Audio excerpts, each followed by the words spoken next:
नमस्कार दोस्तों, मैं हूं नवीन पाटीदार और आप देख रहे हैं वॉइस ऑफ एमपी। अफीम पॉलिसी 2025-26 को लेकर लगातार हम आपको अपडेट दिखा रहे हैं। किसानों के मुद्दों को लेकर सरकार तक पहुंचाने की कोशिश कर रहे हैं। साथ ही अगर बात करें तो अफीम सलाहकार समिति की बैठक जो है नीमच में की गई थी, उसके बाद दिल्ली में भी लगातार बैठकें हो रही है। आज भी एक महत्वपूर्ण बैठक हुई थी जिसमें सांसद सुधीर गुप्ता खुद मौजूद थे, चित्तौड़ के सांसद सीपी जोशी मौजूद थे, साथ ही झालावाड़ के सांसद दुष्यंत सिंह भी मौजूद थे। इस वक्त हमारे साथ फोन लाइन पर मौजूद है नीमच मंदसौर के सांसद सुधीर गुप्ता जी। उनसे बात करेंगे, जानने की कोशिश करेंगे किस तरह की बैठक आयोजित की गई थी, क्या मुद्दे किसानों को लेकर बैठक में चर्चा की गई है, किस तरह के जो बैठक में चर्चा हुई है सांसद जी। नहीं, देखिए, इसमें बड़ा स्पष्ट है कि जो हमारे किसान भाई लगातार मिलते हैं और आप जो आपकी चैनलों के माध्यम से या अन्य समाचार पत्रों के माध्यम से जो जानकारी हमको मिलती है वही हमारे मुद्दे बन जाते हैं। और लगभग हमने 25 से अधिक ऐसे विषयों को वहाँ रखा है जो रोजमर्रा के जीवन में जिसके कारण सुधार और हो सकते हैं। लगातार हम 10 वर्षों में देख रहे हैं कि किसानों के लाइसेंस में अच्छा वृद्धि हो रहा है हर वर्ष, और किसानों के कष्टों को भी कम करने के प्रयास लगातार हो रहे हैं।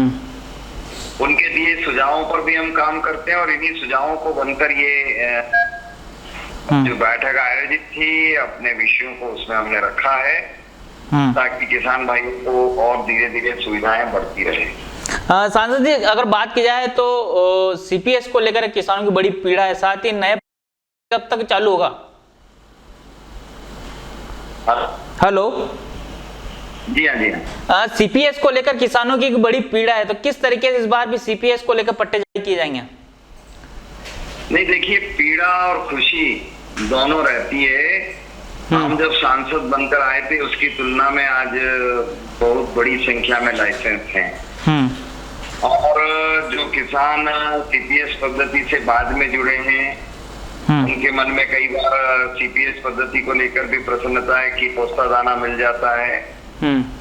और चूंकि एक बात है कि व्यक्तियों के मनों में रहता है भाव कि उनको अगर लॉन्चिंग पद्धति पर जाना, तो हमने पिछली बार ही सजेशन दे रखा है और पिछली बार भी सजेशन बड़ा स्पष्ट था कि सरकार सीपीएस क्या डोड़ा चूरा जो हाईएस्ट देंगे उस अनुरूप में से कुछ लोगों को लाइसेंस प्रणाली से जोड़ेगी।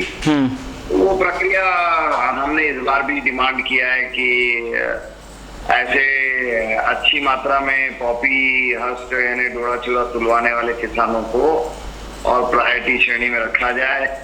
साथ ही हमने सुझाव दिया कि जिन्होंने लॉन्चिंग से इन्हें चीरा लगाकर जो अफीम अच्छा दिया था, ऐसे लोग भी अगर कट गए तो उनको भी श्रेणी में जोड़ा जाए ताकि समान रूप से दोनों पद्धतियों का विकास हो और वैश्विक बाजारों में हम दूरी न बनाते हुए हमारे अफीम बाजार से दुनिया के सामने मुकाबला कर सकें।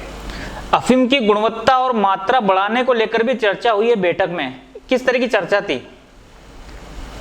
नहीं, गुणवत्ता और मात्रा बढ़ाने वाला तो कोई विषय नहीं है, क्योंकि ये विषय तो एक तरीके से रिसर्च बेस रहता है और जो किसान भाई जितना तोल कर देते हैं उसी का एवरेज लेकर अगले साल की नीतियों में जुड़ जाता है। सांसद जी, हम अगर अच्छा उत्पादन बढ़ा रहे हैं तो निश्चित रूप से उत्पादन हो रहा है, और जब हो रहा है तो स्टैंडर्ड बढ़ता जाता है, उसी अनुरूप सरकारें काम करती हैं। सांसद जी, आखिरी एक बड़ा सवाल के सीपीएस फैक्ट्री जो प्लांट है वो अभी तक तैयार नहीं हुआ, उसे लेकर क्या बैठक में चर्चा हुई, कब तक तैयार होगा? क्योंकि एक बड़ा जिस तरीके से वेयर हाउस तमाम भरे हुए हैं। देखिए, एक बात है कि चूंकि सरकार की घोषणा है और सरकार की चिंता है, तो जो परमिशंस के सब्जेक्ट रहते हैं उसमें जहां देरी हुई है, लेकिन हम उसमें लगातार लगे हुए हैं और हमारी कोशिश है कि सरकार के अधिकारी एक दौरा वहां करके और अपनी रिपोर्ट उस पर दें कि वो कब तक चालू हो जाएगा। और चूंकि चालू हो या ना हो, किसान को इसमें फर्क इसलिए नहीं पड़ेगा क्योंकि सरकार अपना उसका डोड़ा चूरा ले रही है। अब ये जरूर है कि देश को फर्क पड़ता है कि वो डोड़ा चूरा प्रोसेस नहीं हो रहा है और वेयर हाउसों में पड़ा है, इसलिए चिंता का विषय तो है, बट इसका असर किसान भाइयों पर नहीं आएगा। सांसद जी, एक चर्चा ये भी है, जिस तरीके से खबरें हम तक भी पहुंच रही है कि सीपीएस पद्धति को इस बार होल्ड पर रखा जा सकता है, तो क्या ये खबर सही है या क्या चर्चा इस पर होती है? क्या है कि ये कांग्रेस के लोग क्या रहते हैं, फुर्सत में रहते हैं। तो ये कहीं से उठा के कहीं से चलाते रहते हैं। और ये देश दुनिया में इनका रोज ही यही काम है।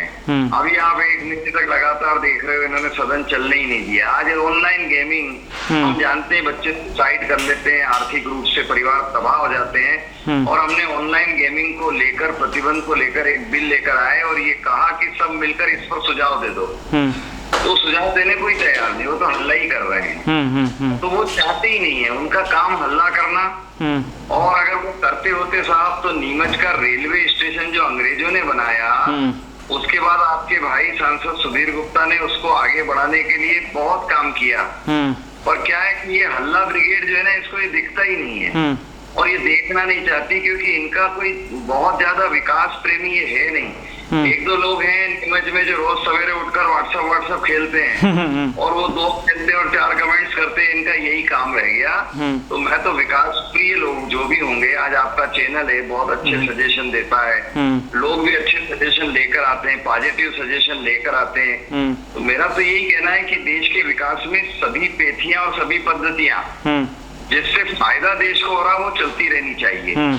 और इसीलिए आयुर्वेद अपनी जगह काम करता, तो एलोपैथी अपनी जगह काम करता। और इसीलिए अफीम में सीपीएस का अपना फायदा है, तो लाल सिंह वाली पुरानी पद्धति का अपना फायदा है। और इन दोनों चीजों को लाने से हमारे किसानों को फायदा ये हुआ कि गेहूं के बजाय 10 आरी का अफीम बोने का मौका मिला, और जिनको सीपीएस में मौका मिला उनको फायदा तो आखिरकार हो ही रहा है। और इसलिए मैं किसी पद्धति का विरोधी नहीं हूँ।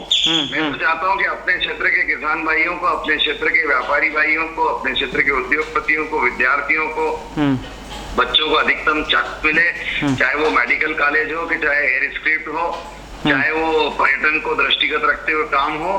तो लगातार काम हो रहा है। तो मैं तो आपकी चैनल के सब पॉजिटिव चीजों को उठाता हूं, ताकि देश में, क्षेत्र में विकास हो। इस पर हम काम करते रहते हैं। अफीम पर भी आप अच्छे सुझाव देते हो, और जो और भी समाचार पत्र अच्छे सुझाव देते हैं, हम उन अच्छे सुझावों को सकारात्मक दृष्टि से देखते हैं। नफरत फैलाने वाले लोगों को हम ध्यान ही नहीं देते।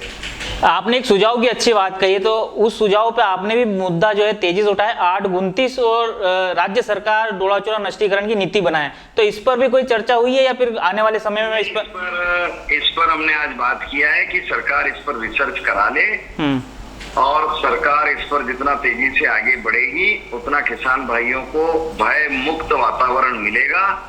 और ये कि पुराना बनाया हुआ कानून है, और कानून को हटाना अपने आप में एक लंबी प्रक्रिया रहती है।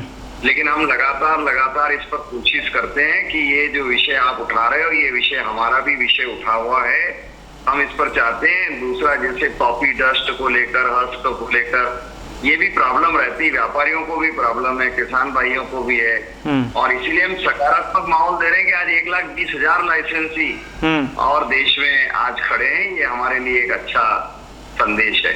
आखिरी सवाल, अफीम फैक्ट्री अंग्रेजों के जमाने की है, कब तक हाईटेक रूप ले सकती है, कब आने वाले वक्त में देखने को मिलेगा? आखिरी सवाल तो आपने पहले पूछ लिया था, पर ये फैक्ट्री वाला पहला सवाल हो गया है ना? तो फैक्ट्री देखिए, मैनुअल है गाजीपुर में, और ये सेमी ऑटोमेटिक प्लांट है नीमच में।